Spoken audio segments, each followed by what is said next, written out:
Sai, welcome to another session of our Sai Inspirational channel for Region 10 and for the month of September. And our guest of honor today is Nikhil Kaushik, our own brother from Sai family, Sai community, and Sai brother. Nikhil Kaushik is from Bangalore, India, and hails from a family whose name has been intricately linked with Sri Sathya Sai Avatar for over 4 generations. It was his family who conceptualized and started Akhand Bhajan. In fact, I'm requesting him to speak about that experience because it's wonderful. Any number of times you listen, still it's wonderful to listen again and again. For the first time in 1946, his family continued the annual tradition of Akhand Bhajan for 25 long years, after which Swami declared it to be a global event. Today, whatever we are doing November 2nd, Saturday and Sunday, the concept and the conceptualization was done long back by this family. Nikhil did his MBA in Puttaparthi from 2005 to 2007. During these 2 years, he had numerous opportunities to interact with Swami. He currently lives in Atlanta along with his wife Ashwani and daughter Anvi. Today, he'll be talking about a very wonderful and little interesting and intriguing topic, choice of our next step. With this brief introduction, I would request Nikhil to take over. Nikhil, Sairam. Sairam, thank you so much, brother. Ni kirti chatamani anatichina Swami na notane undi palukinchara vani. Having commanded me to spread your glory, please stay with me and speak through me, Swami. With this short prayer, I offer myself at Swami's lotus feet. Dearest elders, brothers and sisters, Sairam to all of you. Thank you so much for joining me today. Last December, I was in India, and along with my family members, we did a small vacation. On the way back, there was a stretch where we had to drive for about 8 or 9 hours continuously. We were returning from the deserts of Kutch to the Ahmedabad airport, and it was a really long journey, and there was really nothing that I could do other than just sit in the car. And because there was nothing else to do, I spent some time deeply thinking about how I want to spend 2020. This was in December 2019. So I spent some time to think about how am I going to spend my time in 2020? What are some of those things that I should be doing as a priority for my life in 2020? Yesterday in the morning, when I was writing the date in my notebook, I wrote 09 as opposed to 08 as we welcomed September for the first time in 2020. And it suddenly occurred to me that we are in the 9th month of this year. We don't have too much time left in this year. And I thought it was a good idea, and it was time for me to go back and relook at what I wanted to do, what I thought I will do in 2020. And how am I tracking against that? So when I went back and did this reconciliation of to say, hey, what did I say I wanted to accomplish in 2020? Spent about 8 months in this year. How much have I really accomplished? What have I really done against that? I wasn't very happy about myself. My condition is probably best explained in a short 3-minute video that I wanted you all to watch on a lighter note. So brother, if you can quickly share that video.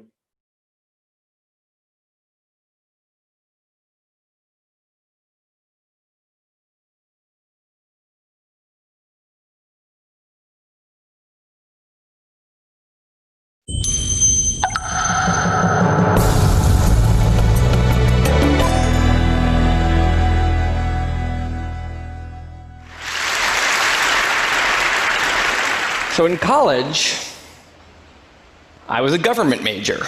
which means I had to write a lot of papers. Now, when a normal student writes a paper, they might spread the work out a little like this. So, you get started maybe a little slowly, but you get enough done in the first week that with some heavier days later on, everything gets done and things stay civil. And I would want to do that like that. That would be the plan. I would have it all ready to go, but then actually the paper would come along, and then I would kind of do this. And that would happen every single paper. But then came my 90-page senior thesis, a paper you're supposed to spend a year on. I knew for a paper like that, my normal workflow was not an option. It was way too big a project. So I planned things out, and I decided I kind of had to go something like this. This is how the year would go. So I'd start off light, and I'd bump it up in the middle months. And then at the end, I would kick it up into high gear. It's like a little staircase. How hard could it be to just walk up the stairs? No big deal, right? But then, funniest thing happened. Those first few months, they came and went, and I couldn't quite do stuff. So we had an awesome new revised plan. But then those middle months actually went by, and I didn't really write words. And so we were here. And then 2 months turned into 1 month, which turned into 2 weeks. And one day I woke up with 3 days until the deadline, still not having written a word. And so I did the only thing I could. I wrote 90 pages over 72 hours, pulling not 1 but 2 all-nighters. Humans are not supposed to pull 2 all-nighters. Sprinted across campus, dove in slow motion, and got it in just at the deadline. I thought that was the end of everything. But a week later, I get a call. And it's the school. And they say, "Is this Tim Urban?" And I say, "Yeah." And they say, "We need to talk about your thesis." And I say, "Okay." And they say, "It's the best one we've ever seen."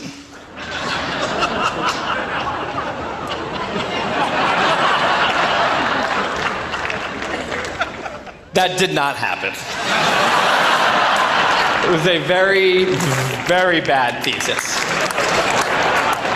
I just wanted to enjoy that one moment when all of you thought, "This guy is amazing."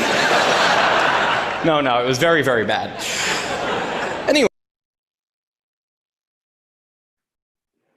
Thank you for sharing that, brother. That was exactly how I felt yesterday when I looked at my progress against my plan. For now, I'll call that as Progress Plan 2020. And that was how I felt when I looked at how much progress I've really made against that plan. I still plan to stick on to the same plan, by the way. I plan to read about 12 books this year, 1 book a month. I'm in my 3rd book with at least 200 pages remaining. But I still plan to read 12 books this year. Just that I went from reading a book size of this to probably something like this, it's 25 pages or so. But I'm still sticking to my plan. These were what I had planned to do for my intellectual or emotional progress. However, I had also planned to do a few things for my spiritual progress. Now, we know how 2020 has been, right? We all have a very unfriendly, uninvited visitor amongst us right now in this world called coronavirus, whom we are still trying to understand, learn to manage, which has literally wreaked havoc across the world. And so did it do to my plan as well. A lot has been said about COVID, the pandemic, the way it has affected our lives, the way we need to think about it, the way we probably have to accommodate it and still go about our lives. And I'm not going to spend much time talking about it. However, I did want to point out one fact that has strongly highlighted to all of us. In the normal course of things, when we know a deadline is approaching, we could have stepped up our efforts to complete whatever we had to do to achieve progress, and we could have still completed that. However, there is one deadline which is inevitable to all of us, which we have no idea when it is. how are we supposed to make progress against that deadline? For any spiritual progress that we want to do, that is the deadline for us, right? But there is no way to plan for that. We still need to complete everything we need to do without knowing where the deadline really is. And this pandemic, in my opinion, has highlighted that fact more strongly than ever before. It has made us realize that we have far less control on our lives than we actually think we do. Now, what does that mean to us? It means anything that we had planned or we have planned to achieve our personal spiritual progress, the time to really get started and do that is now. We don't have the luxury to really wait so that we can step up that effort and really plan to do something like how Tim Urban completed that, right? The time to really get done with all of that and start is now. We need to front load all of that now and start working on those things now. However, we do acknowledge that these are uncertain times, really not easy to do a lot of these things. So we need to make sure we have a way to get it done. It's not so easy, right? We can't go out, we can't meet anybody. So how do we really make a meaningful offering so that Swami really comes to our help and helps us out to make this progress, to achieve this progress in these uncertain times? That is the question I have been thinking about. You know, in Bhagavad Gita, Lord Krishna says, Patram, Pushpam, Phalam, Thoyam, right? A leaf, a flower, a fruit, or even water. Whoever offers this to me with devotion, I will accept and come to their help.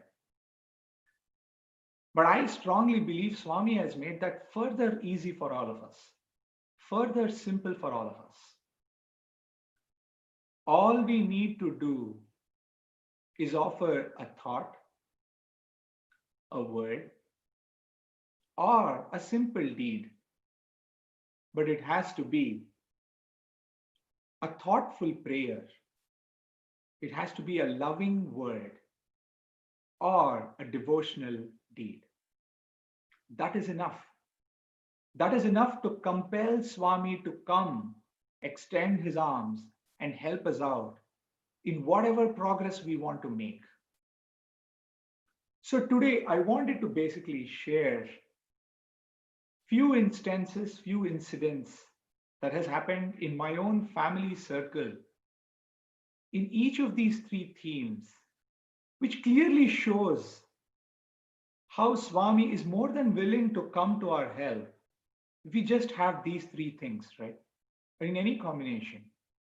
A thoughtful prayer, a simple thought, a loving word, or a devotional deed. Either of them or all of them, whatever we can. So let me get started with the first one that I wanted to share with all of you today. A thoughtful prayer. This incident actually happened to my father. This was sometime in the late 80s, 1980s. But before I dive into the actual incident, I want to tell you a little bit about my father. By profession, my father was a professor in a university in Bangalore. He taught statistics there.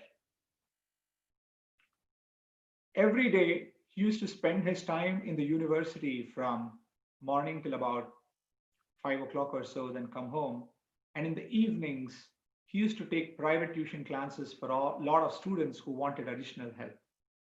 So that is what he did on the professional front. On the personal front, one, he did not come from a Sai family. However, he was a very ardent believer, worshipper, devotee of Lord Rama. He thoroughly adored Lord Rama.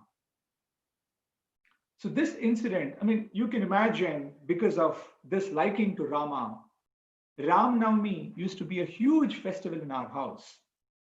And we celebrated it with utmost, in a festive atmosphere with so much more excitement in the house. My parents, both of them, used to fast through the day, call people home, serve them food. Used to be a festive thing, and only then consume food themselves.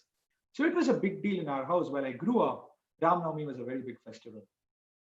This incident actually happened in somewhere in 89, 90, on the eve of Ram Navami. Typically, the way it used to happen is because Ram Navami was such a big festival, on the previous evening, my father used to go out to the market and buy whatever we needed for the festival, right? Normal, usual things, flowers, fruits, sweets, vegetables, whatever is required for the puja and the cooking that needs to be done. He used to go around 4:30, 5 o'clock, maybe around 5 o'clock, 5:30 or so, and go buy all of that before, even before it gets sold out, or as long as it remains fresh, right? So you want to go early so that you can buy all the fresh things. But on that particular year, he was very busy in the evening with his books, right from the time he came back from his university. And for some reason, he was very pensive. He kept himself very busy. He looked a little, very serious than typical. And it was almost 7 o'clock or so in the evening, and he still showed no signs of him stepping out. My grandmother, who used to live with us those days, was slowly getting a little restless, right? So this is not how typically we do festivals. By now, we should have a lot of things that we need to arrange in our house, decorate, keep everything ready for the next morning's puja. And here is my father, who has not even stepped out of his house to go buy things for us. So she slowly went up to him a few times and tried to prod him. Hey, why aren't you going? Why have you not gone still? We probably won't get anything fresh, so you should be going quickly. And my father was quick to say, yeah, I'm going. I just have to complete something really important. I'm finishing that, but I will go very soon. This happened for some more time, and after about 45 minutes or an hour, my grandmother started complaining about this to my mother. And she kept telling and saying, hey, why don't you push him to go bring something very fast, because we're running out of time here, and I'm afraid we won't find anything fresh. The backstory to all this is really this, right? My father did not have any money that day. I don't know what the situation really was. I don't know if he hadn't gone to the bank to withdraw. There was no ATMs during those days. There was no credit card. I don't know what the situation really is. He did not have a single penny that evening in our house. My mother knew it, and my father knew it, just the two of them, and none of us knew it. My grandmother did not know, I did not know, my brother did not know. So we kept wondering what is really happening and why my dad is not going out, while he kept evading all sorts of questions with the hope that eventually we will stop asking him that question. Now that I think about it, it really is hard for me to imagine how he must have been feeling, because had it been any other festival in which we were in that position, probably it would have been fine. But this was Ram Navami. That was the only God he loved. And the enthusiasm, the joy with which he used to do all the pujas and call people home to give them everything on the Ram Navami day, that used to be something very special that I even now remember. And here he is on the eve of Ram Navami without a single rupee in the house, where he couldn't go and buy anything. This continued till about 9 p.m. in the evening. And around 9 p.m., we heard somebody knock on the door. And then when we opened the door, this was one of my father's students who used to come to our house for tuition lessons, private tuition lessons. And my father inquired why he was there. He said, sir, I used to come to your house for tuitions a few months ago, but I hadn't paid the fee because I didn't have money that time. I wanted to pay the fee. I owed you some money, and I wanted to pay you today. So he came and gave 2,000 rupees to my father that evening on the eve of Ram Navami at 9 p.m. or so. You can only imagine the kind of shock that my parents would have had for having received that money at that point of time in that frame of mind. The joy was boundless. He didn't waste any more time explaining that to us. He took that money, went to the market, and bought whatever had to be bought. And we successfully celebrated the Ram Navami festival the next day. This incident to me has had a very deep impact since my young days. It taught me a lot of lessons in general, which I'd like to kind of summarize and synthesize towards the end. But the point that struck really loud to me in this whole thing is that he didn't speak a single word that whole evening. It was just a silent, thoughtful prayer. And perhaps that's all that was required for this miracle to really happen that night. I mean, I truly think it was a miracle.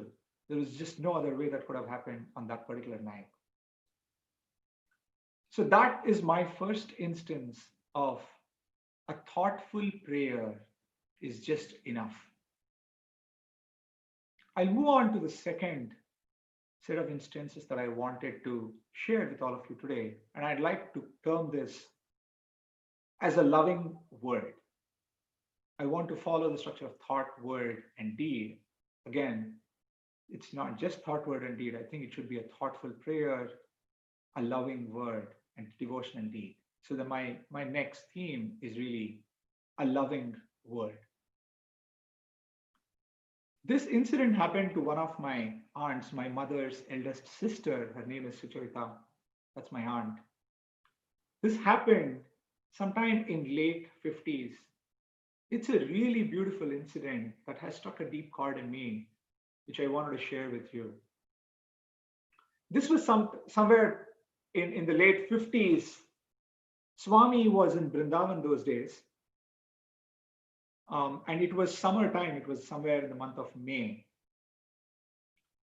And it was a usual practice those days. And I think even now it continues that when Swami is in Vrindavan in the summer, typically the Balvikas children get an opportunity to put up a program in Vrindavan in front of Swami for Ishwaramba Day or even otherwise, right? So in summer, the Balvika students get an opportunity to put up a drama in front of Swami or some program basically. So there was a drama being planned even that year. And the theme of the drama, the title of the drama was called as Haripada Vaibhava. In Kannada, that means the glory of Lord Krishna's feet. My aunt, who is also very closely involved with the educational wing of the Satya Sai organization, she was an office bearer in the Balvikas movement. And so she was very closely involved in this preparation, and she got a very interesting idea in her mind. She basically wanted to introduce a song in this drama that she had heard, which was very popular those days. I think it was also a part of a Telugu movie those days. And the song went something like this. I'm not going to sing it because I don't know it that well. It was a really old one, but the lyrics of the song are something like Padamule chalu Rama, ni padadule padivelu. It basically says it is enough for us to have your feet. Your feet is enough for us. Even the dust that collects on your feet is equivalent to having 10,000 worth riches for us. That is enough. It was a beautiful song, very meaningful song. So the thought in my aunt's mind was this. When the drama was being staged, just before it commenced, she wanted the song to be sung when Swami actually walked and came from Trai Vrindavan to Sai Ramesh Hall. She thought it's a beautiful way to invite Swami into the dais to the Sai Ramesh Hall that day, because it says of Padamule Chalu Rama, your footsteps are enough, Rama. So it is a great way to invite Swami on that day. If the singers of that program can actually sing the song while Swami walks from Trai Vrindavan onto Sai Ramesh Hall. So she went to the organizers of the drama that day, and the singer and the organizers, they were still designing this play. So she went to them and offered this as a suggestion to say, hey, I think it's going to be really beautiful if you're able to sing this song. It has great lyrics, and it'll be a very nice way to invite Swami that day when he comes and sits on the dais before you commence the drama. And once he's there, you can get started with the play. For some reason, they were not very impressed with this idea. They did not like it much. Or somehow they could not accommodate this. I'm not exactly sure what. They pretty much snubbed her and said, listen, I don't think it is possible. So let's not try to pursue this or push this idea anymore. This is not going to happen. She was a little disappointed because she thought it was a really nice thing to do. And most importantly, in her mind, she wanted Swami to listen to this song. And that is the reason she took this initiative to go and talk to them and tell them, saying, I think it'll be great if you can get Swami to listen to this song. So that was her primary motive. But for some reason, it did not work out. So she did not pursue this idea anymore. The drama went on. Swami spent all the time in summer in Vrindavan and then went back to Puttaparthi. Everything went as usual, as that was planned before, earlier on. My aunt resumed her normal activities. Everything was fine, back to normal. Couple of months later in the same year, for Guru Purnima, she went to Puttaparthi. And that year, Swami had given an opportunity for the people from Tamil Nadu, from Chennai, to put up a program there in Puttaparthi. So they were planning to present a drama to Swami in Parthi and for the Guru Purnima celebrations. And my aunt, along with her sisters and some of the other people, was also present there. And this drama was planned to be performed in Purnachandra Auditorium. So everybody assembled in Purnachandra Auditorium. My aunt was also there, somewhere in a corner on the ladies' side. She was standing there so that she could see Swami as well as the play. And just like how Swami used to do those days, the plan was Swami will sit a little into the crowds facing the stage in the Purnachandra Auditorium, a few rows into the crowds in the middle, in the aisle where the gents and ladies are there on either side. So his throne was placed there facing the auditorium, facing the dais, and that's where he was planned to be seated. So Swami came down as planned, and the drama commenced, and the whole Purnachandra Auditorium was totally packed. The drama went on. It was a mythological drama, and the drama went on. And there was one scene where Bharata, happens to be the brother of Lord Rama,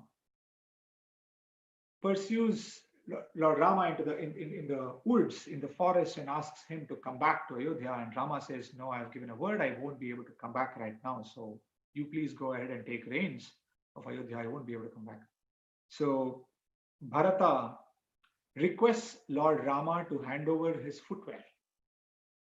So Lord Rama gives him his footwear. So Bharata takes the footwear of Rama, places it on his head, and goes around Lord Rama thrice. That was the scene that was being enacted on the stage. While this was being enacted, this song of Padamule Chalu Rama started to play in the Purnachandra Auditorium that day. That team had actually planned to play this song in the background for that particular scene. And as soon as that started playing, my aunt was in complete disbelief now, because just about 3 months ago in summer, she had planned for this exact song, and her wish was Swami should listen to the song. And here it is, that song is exactly being played. And she was thrilled in that moment, and was very emotionally touched that this song is being played, and it was a beautiful scene on the stage where Bharata is going around Lord Rama. And in that moment, she turned and looked at Swami. And guess what? In that crowd, Swami was looking at my aunt.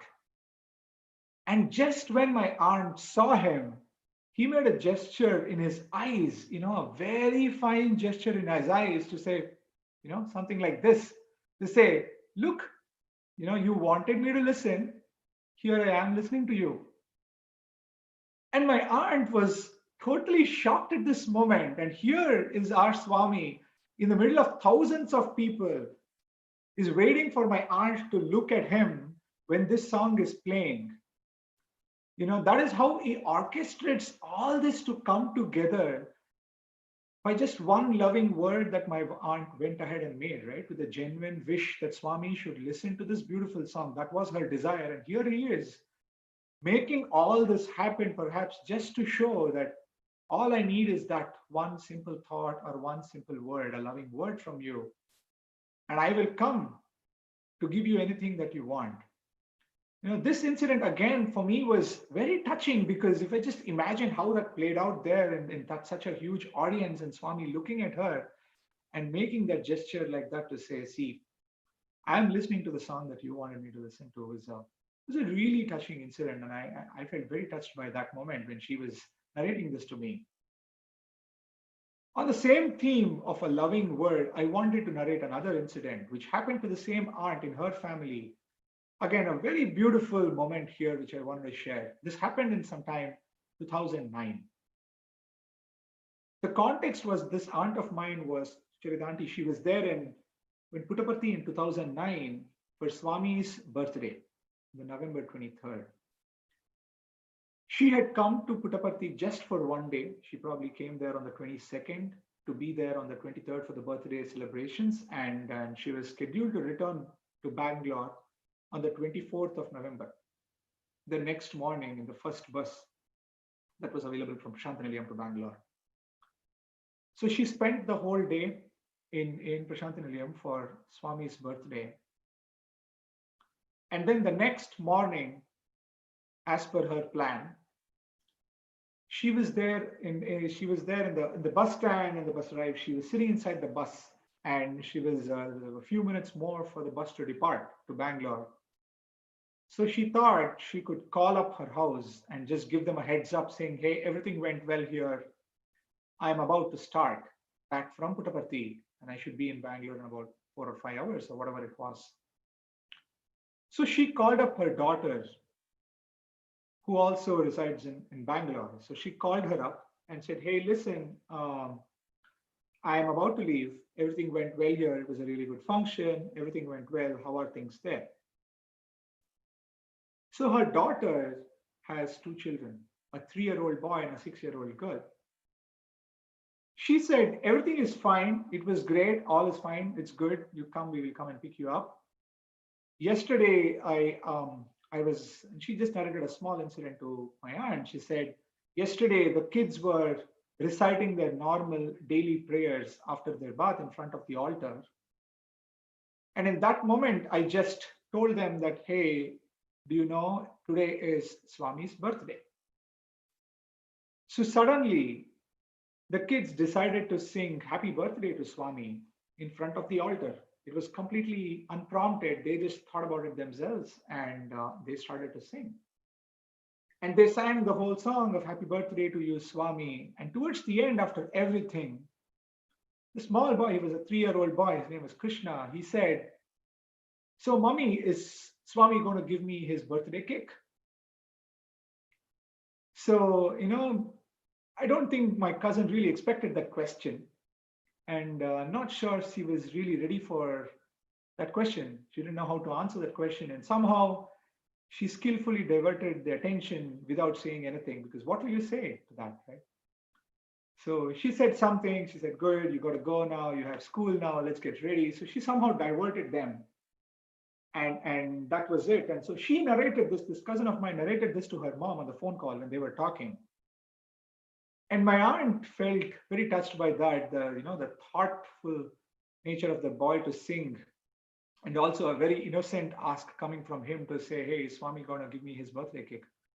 So she said, hey, that's really sad that, let's do one thing. When I come to Bangalore, on my way back from the bus stand to the house, I will just buy some cake and get it for him so that at least he can enjoy that cake. So my cousin said, fine, that's a good idea. Let's try to do that. And so my aunt came back and sat inside the bus. A few minutes, the bus was about to start to return to Bangalore. At this moment, she was actually along with her friend. Her friend was sitting next to her. Completely unprompted, without my aunt saying anything, this friend says, hey, hold on, I have something for you. And she opens a small box from her purse. And she said, I have Swami's prasadam for you. And she opens the box and it is a cake inside that. And my aunt says, oh my God, what prasadam is this? Like, where do you have this prasadam from? We already got the prasadam yesterday with this, which they distributed in Kulwantrai Hall. And this, friend of hers says, my neighbor where I was staying inside Prashanti Nilayam, the neighbor actually happens to be a Swami student. He studies in Swami's college. They presented a cake to Swami on Swami's birthday in Kulwant Hall. And Swami cut the cake. And that boy brought some piece of cake and handed it over to me. And I'm carrying that with me. I just got reminded that probably I can share a piece with you. And here is the cake for you. She said, like, tears just rolled my eyes. Like, how can I explain this to anybody, right? Unprompted, completely no idea about this. She just spoke to somebody 5 minutes ago. And this is the boy who is making a very innocent, loving word coming from his, innocent heart. And here is Swami quickly doing everything that he can do to just fulfill the simple desire that the boy had. So to me, again, this incident has taught a lot of lessons, which I carry very close to my heart. What a loving word can actually do. The third theme which I wanted to highlight was a devotional deed. This incident happened in the late 1940s.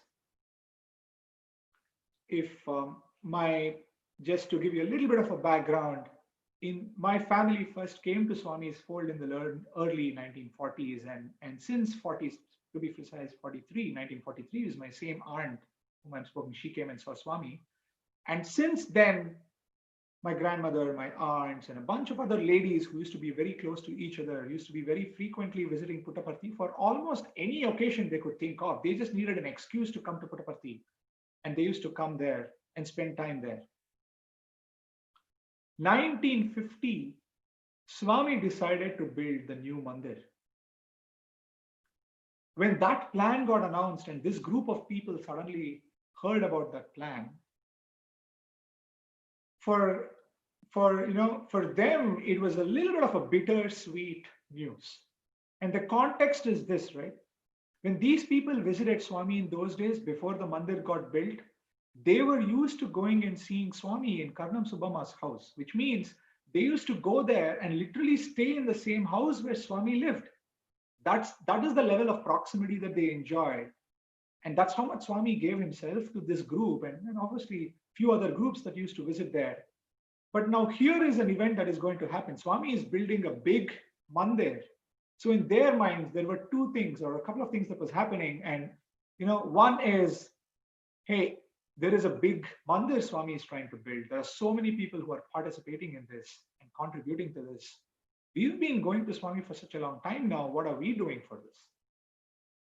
The second is, once this mandir is up and running, there will be so many people who are going to come for this, right? We probably will become a very small fish in a big ocean.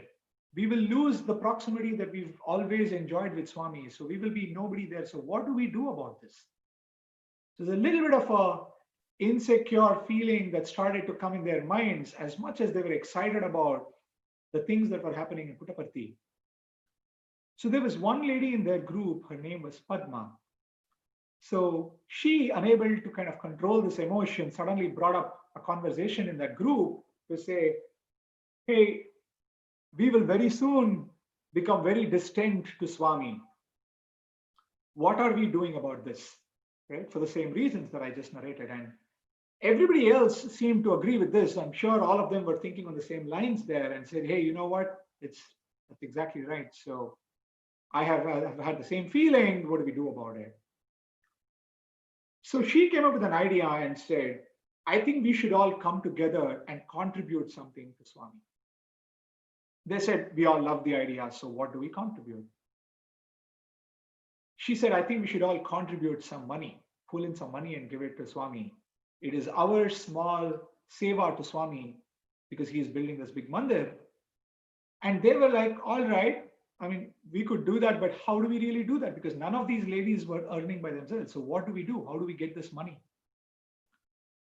So she again came up with an idea and said, there are so many people in our group who are really good in music.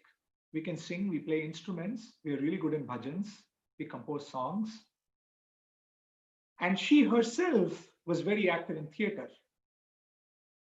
So she said, why don't we put up a play and we will raise money through that play. And with that proceeds, let's just go and donate that to Swami. And somehow everybody agreed with that idea.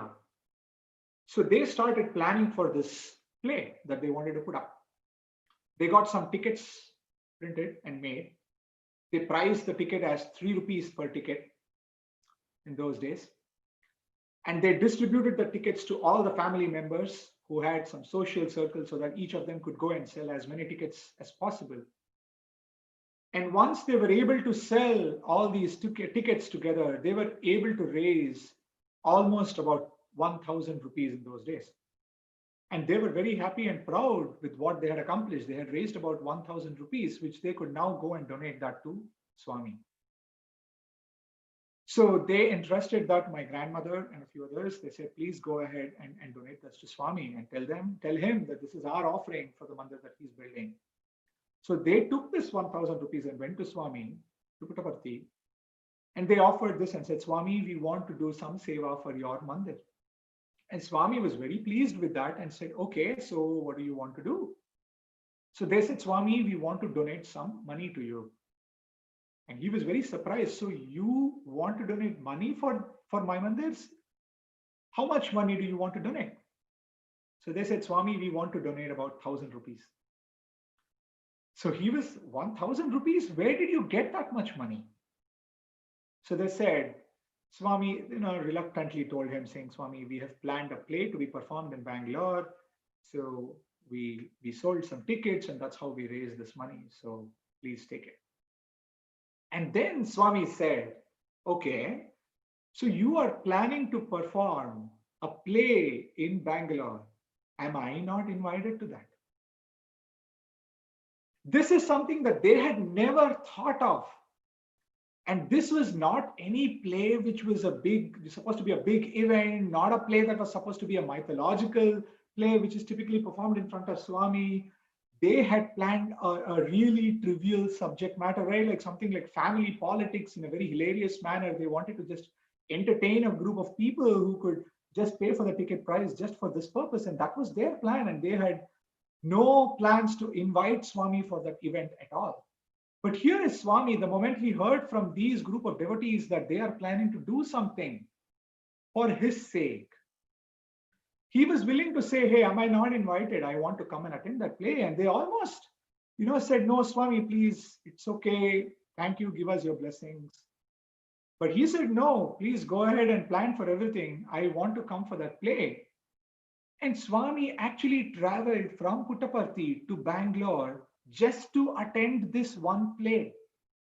And this play then was put up in, it's a huge auditorium, very famous, popular auditorium in Bangalore called Puttanachatti Town Hall, for those of you who are familiar with Bangalore city. So this was performed there and Swami came there. He sat in the front row, enjoyed the play, thoroughly. He was clapping all the time. He was laughing all the time at a, very hilarious play that was put out. And then he stayed for the full play. And then he returned to Puttaparthi. To me, this event again, right, shows how much he values one small devotional deed that we can do and how willing he is to straight away give himself to us to do anything we want him to do. In fact, much beyond that, right? So these devotees were not even expecting that. So he went much beyond that and, blessed them and came and did whatever he could. So these three themes and these few incidents to me have meant a lot and have taught me a lot. There were quite a few lessons that we can take from them, but to me, there are three things which really stand out, which I wanted to, crystallize everything into these three lessons and share as my personal opinion on this. The first and foremost is it is the intent and not the content that matters. What he needs is really the true intent behind everything that we think, that we speak, or we do, and not really how magnanimous each of them are. That is enough. The second, what I took away from this, and particularly the incident from my father, is when we say Swami, when we say Sai, it clearly extends beyond the name and form that we typically recognize him. It is not just the Sai Baba of Puttaparthi who has the orange robe, whom we typically recognize as. I think his spirit, and what he stands for extends much beyond the form that we think it is, and it is very universal. So any Ishta Devata or any, your favorite deity or the power that you believe in, it still is the same. It clearly went on, and that's the message that I took away from it. And like I said, my father was not from a typical Sai family, and he never came to Puttaparthi. However, I don't see any difference in the way he got his responses like the way we've got responses from Swami. Right? So it's clearly beyond just the name and form that we typically recognize as Sai. The third is a very obvious one, which is all it takes is for us to take one step, and there he is taking 10 steps or more to make us achieve the progress that we think we want to achieve, that we want to achieve. I want to sum all these up in the end by saying there is one specific or one particular incident that sums up to me in my personal life on the thought, word, as well as deed. A thoughtful prayer, a loving word, and a devotional deed all coming together. And this is what I kind of sum all of that up in this one incident, which is, this was the year of 1945, where, again, like I said, the same group of ladies in which my grandmother, her name was Sundaramma, she was also a part of the same group. They were so used to going to Puttaparthi and so used to singing in front of Swami that singing was a very, very integral part of their life. And all they recognized was we should just go at every opportunity that we get in front of Swami and sing. And every moment that we spend away from Puttaparthi was spent in the thought of when will we again go back? What songs are we going to take this time? What new bhajans or namavalis or songs that we can compose now so that we can go back to Puttaparthi at the earliest and present this in front of him, offer it to him. That was the only way that they lived their lives. This feeling of staying in Bangalore before they could go back to Puttaparthi for their next visit was very painful to them because they craved for that opportunity extremely intensely. It so happened that because of this feeling, there was one lady who came out and spoke up with this group saying, hey, why do we have to really wait to go to Puttaparthi to sing? Why cannot we start singing while we are here in the same way like that we sing in front of Swami? So she came up with this idea to say, why don't we do, in other words, she was basically saying, why don't we do bhajans at our own homes? Let's start doing that. Everybody loved that idea.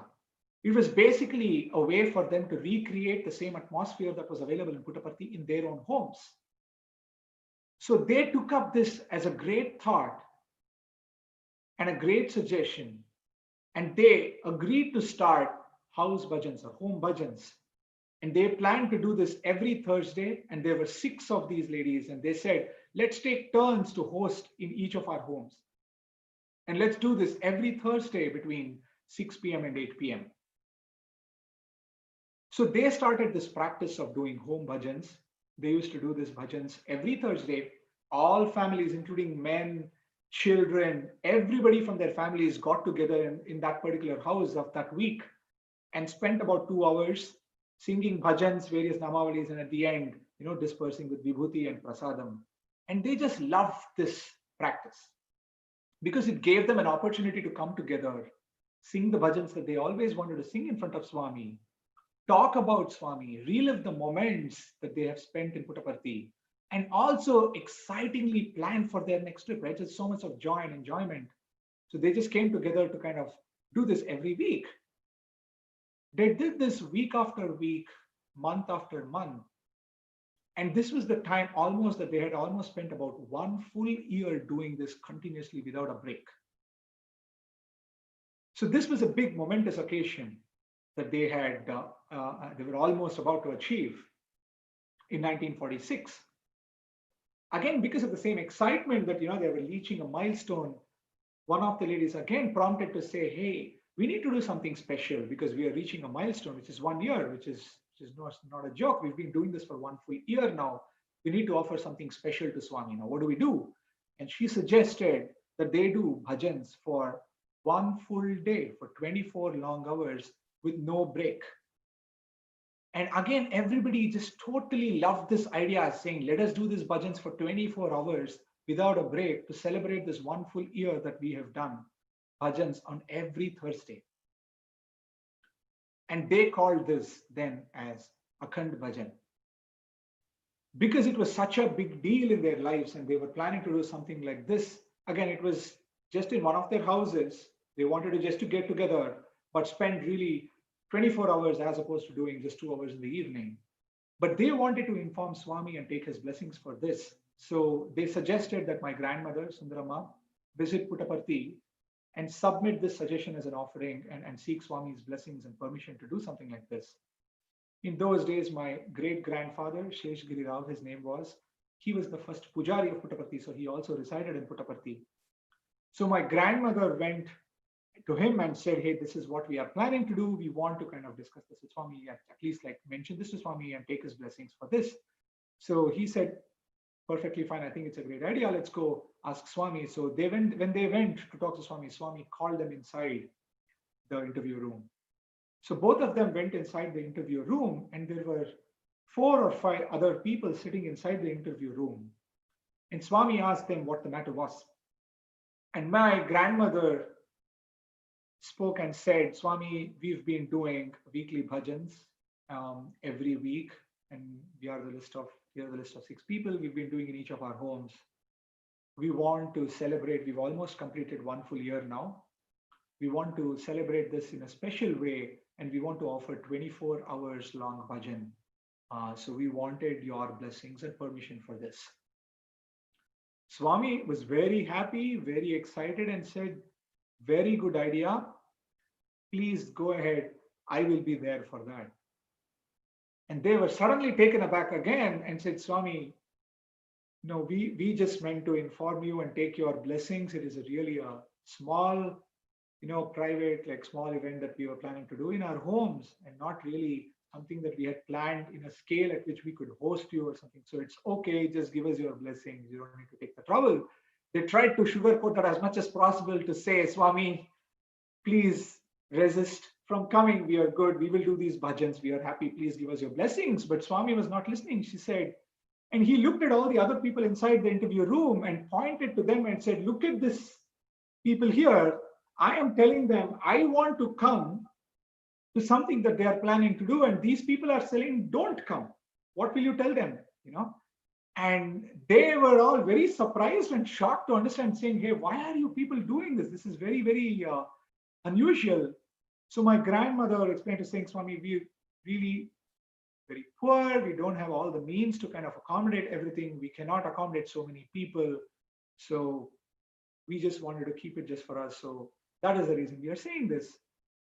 Looking at their plight, one of one of the ladies who was sitting there said, hey, do not worry if you're worried about the place on where you want to do this. I have a big hall in the Magadi Road near Bangalore.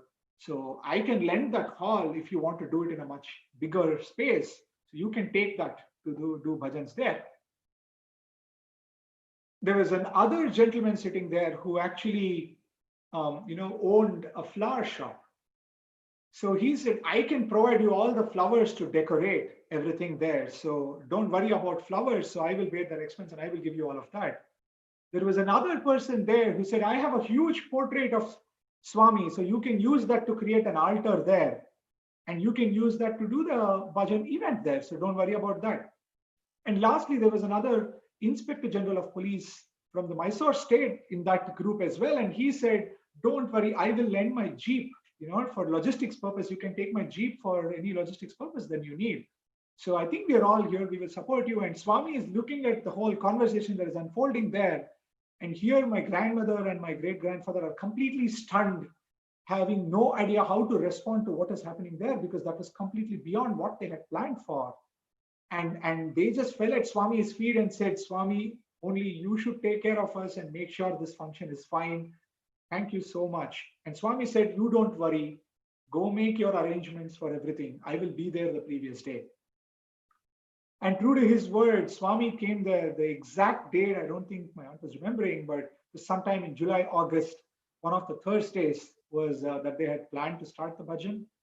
So on the previous Wednesday night, Swami came to Bangalore and stayed there. And once the word went out that Swami was coming for this bhajan, large crowds started to come in. And the bhajan started on Thursday, and large number of people started to come.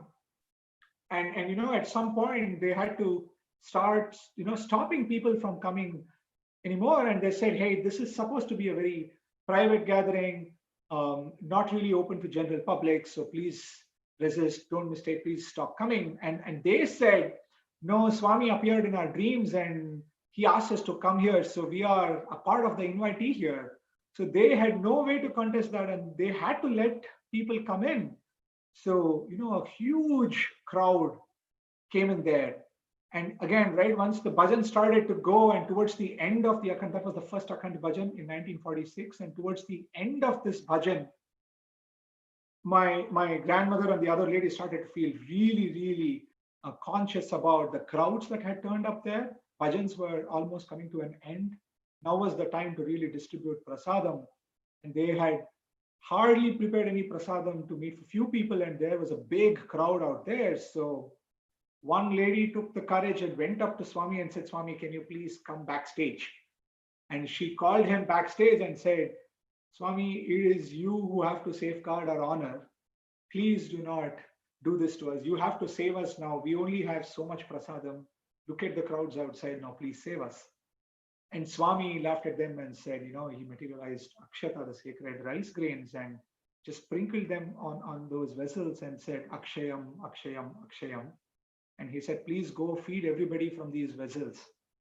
And once the bhajans concluded, they took those vessels and fed each and every person in that crowd with that prasadam, and nobody left that day without prasadam. And that was how successfully Swami helped the first Akhand Bhajan in 1946.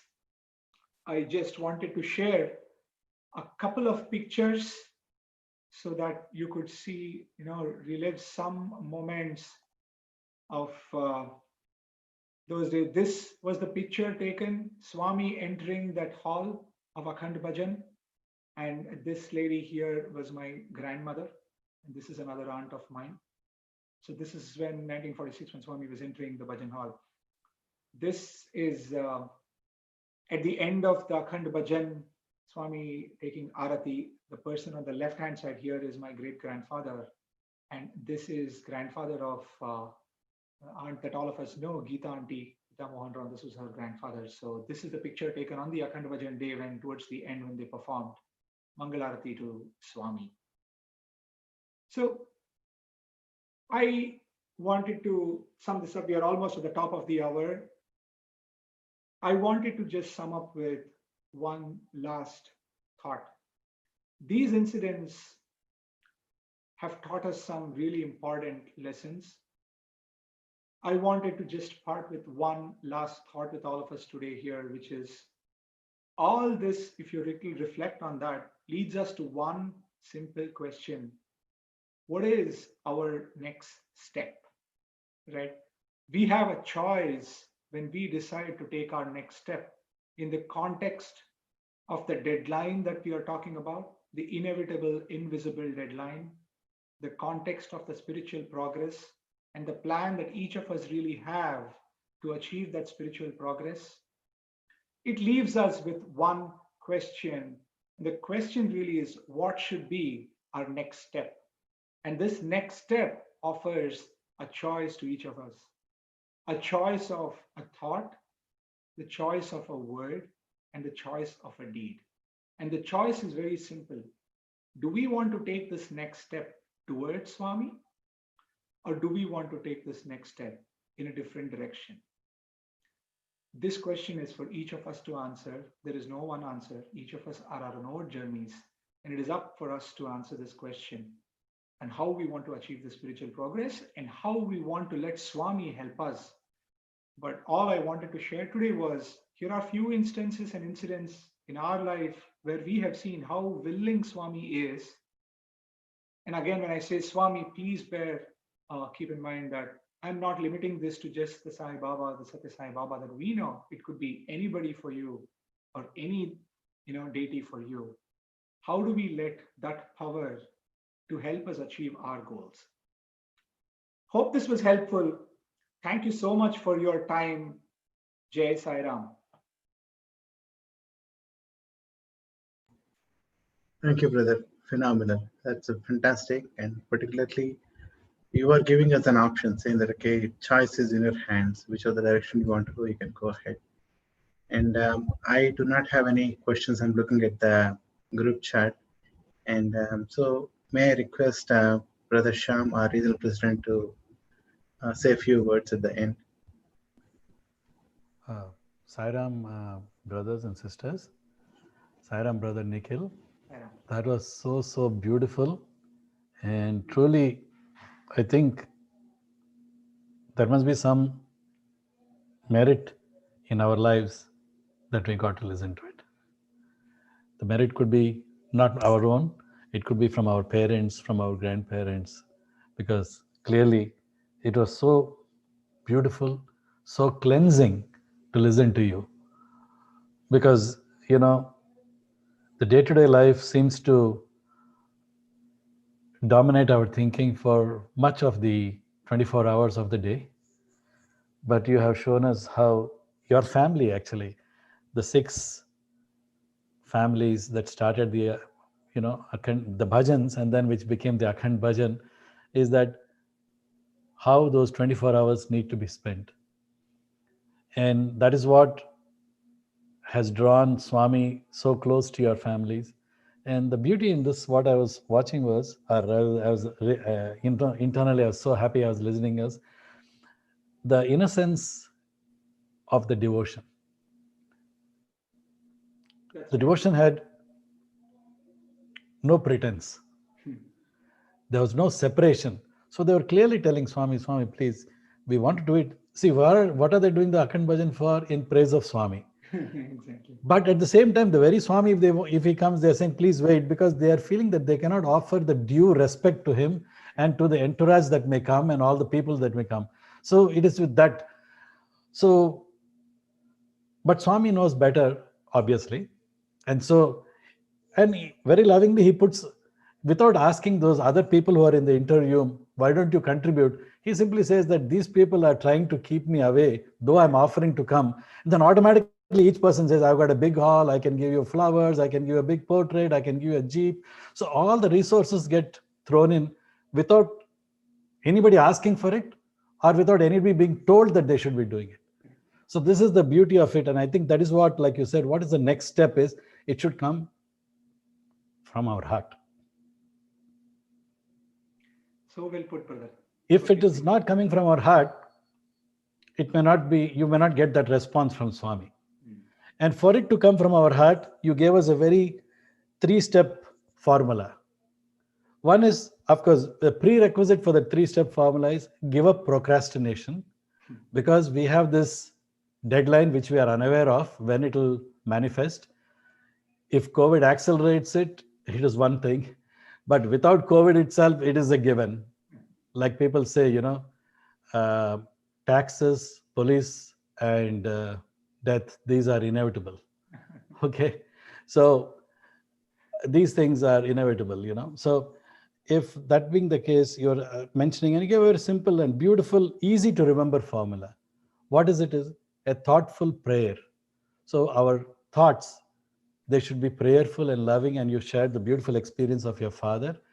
It was a silent thought. He never voiced it to anybody, yet the Lord fulfilled it beautifully. And of course, I do not intend to go into the details of that because you have shared that at length. And we get the message of that is that prayerful thought. And one important thing which I took from that one, and which you shared again towards the end, was your father was more oriented towards Lord Rama, or more devoted to him, to that form of the Lord. And yet, so you made a very beautiful point saying that don't restrict Swami to the form of Satyasai that we are comfortable with. We may worship in that form, and that's good for us, and there's no problem. But let us not restrict him to that, because that would be to restrict his glory. And here in your father's case, clearly the Lord Rama festivities went off beautifully, as it always did, fulfilling his heart and everybody's prayers. And then the other stories that you shared of your aunts, including the prayer about the song that she wanted to share during the summer course, but which kind of put off. And as people who are in the organization, probably it's a lesson to us also, because sometimes we may brush aside people's ardent prayers, thinking only in logistical terms, and forgetting the prayer, the devotion with which it is brought to the which it was shared. So thank you for that pointer in that, so that we don't simply brush it aside in the basis of logistics. Oh, it doesn't fit in here, it doesn't fit in there. But surely it has to fit in, because it was prompted by the Lord. But again, later on, how it was taken care of in the Purna Chandra, 3 months later for Guru Purnima. And then during the cake, that cake thing was so beautiful for your little, nephew, I guess, or grandnephew, who was just 3 years old at the time. His name was Krishna, and he got that beautiful cake. How those events all took place without anybody orchestrating it that way. Nobody, your aunt didn't voice that, oh, my grandson is asking for this or wanting for that and all. She thought of a practical way of doing it. I'll get down, buy a cake and take it home and feed him. But Swami did even better. And the devotional deed that you mentioned about the 1,000 rupees that they got for the play, and I mean for the mandir construction and all that, and how Swami went there, it just reminded me of another event, another thing where you mentioned a particular hall, and later on, several years later on, I had the good fortune of being in Bangalore, and that time Swami visited the Chaudaya Memorial Hall, and when there was a great program there by your students only, and they all did it in for Swami there, and they had done it in different places like Bombay and other places, and then they did it there in Chaudaya Memorial Hall. And why I'm saying all this is, at that time, one of the great visitors there was Sri T.N. Seshan, who was at that time the election commissioner for India. And his rank is that of a Supreme Court justice. Correct. Okay.